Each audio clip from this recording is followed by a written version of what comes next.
Good show. Who cares what I think?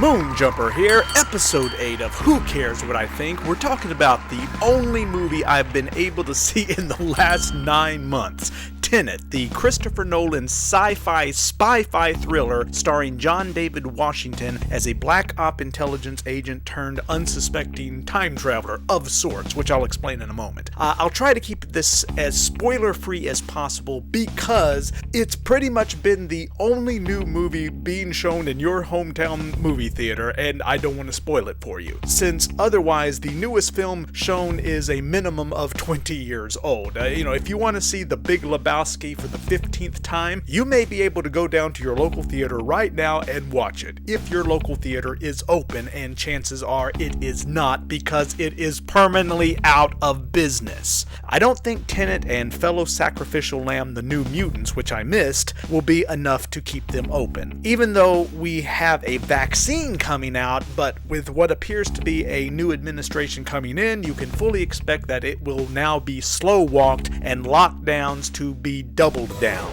But let's get to Tenet. And right up front, I am happy to declare that No, it did not suck.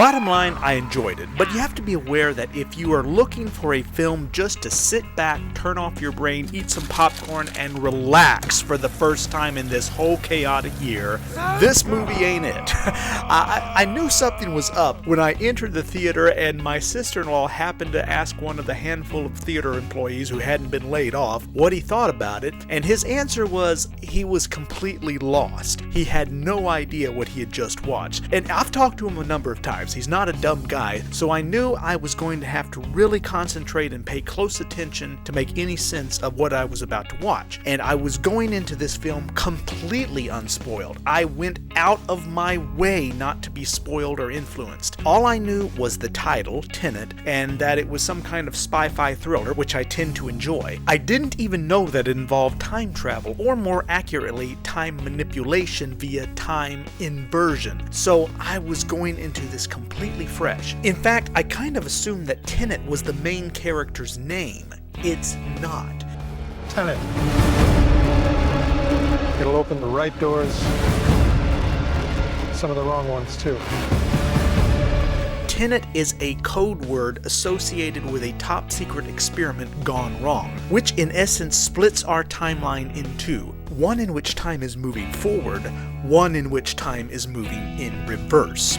The tone and general setup to me is one which feels similar to the Starz television series counterpart, which is an incredible series, by the way. You need to check it out. But the difference here is that this is not involving two separate universes or even two separate timelines. It's the same timeline, which you have to envision as a two-way highway. Cars in one lane moving forward in time, and cars in the other lane moving in the opposite direction, backwards in time. And Washington plays a nameless super spy recruited to cross back and forth to save all of us from destruction. If you listen carefully and follow every piece of dialogue and pay very close attention to everything happening on the screen visually, you can follow it. I was able to keep up with it. I understood what Christopher Nolan was trying to do, but here and there I did sense some flaws in its logic. See, here's the thing. I actually write time travel stories. With time travel stories,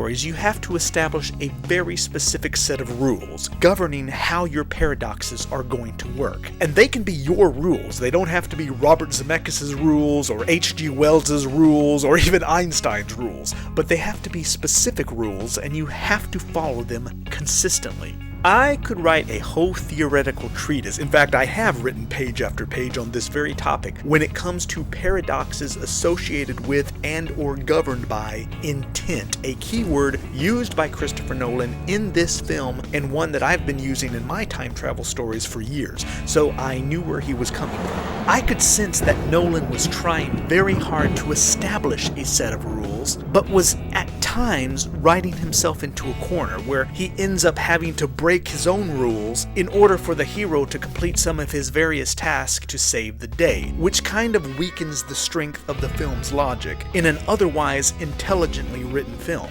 Something that struck me as unlikely was that our hero, who, make no mistake, is a highly trained badass, Jason Bourne, would think twice about going up against him. But still, he is basically dropped into this situation unexpectedly, and he's up against opponents who have had months, even years of experience and training working in reverse time, having to fight in reverse, think in reverse, dodge bullets in reverse. It's not something you can just do on the fly, and he does struggle with it, but he doesn't struggle with it enough to be believable. It's just a little too easy for him. And this plays into the weakness of Nolan's paradoxical rules, in which the hero and the audience has to deconstruct each action he takes in reverse while still speaking, thinking, and progressing in a forward linear manner. It almost works, but not quite. Nonetheless, it's a fun film and an intelligent film. If I were giving a letter grade, I'd give it a B. But who cares what I think? From deep in the heart of Texas, I am Moonjumper. Be sure to like, share, subscribe, check out my other videos, and let me know what you think down in the comments below. And I'll see y'all next time.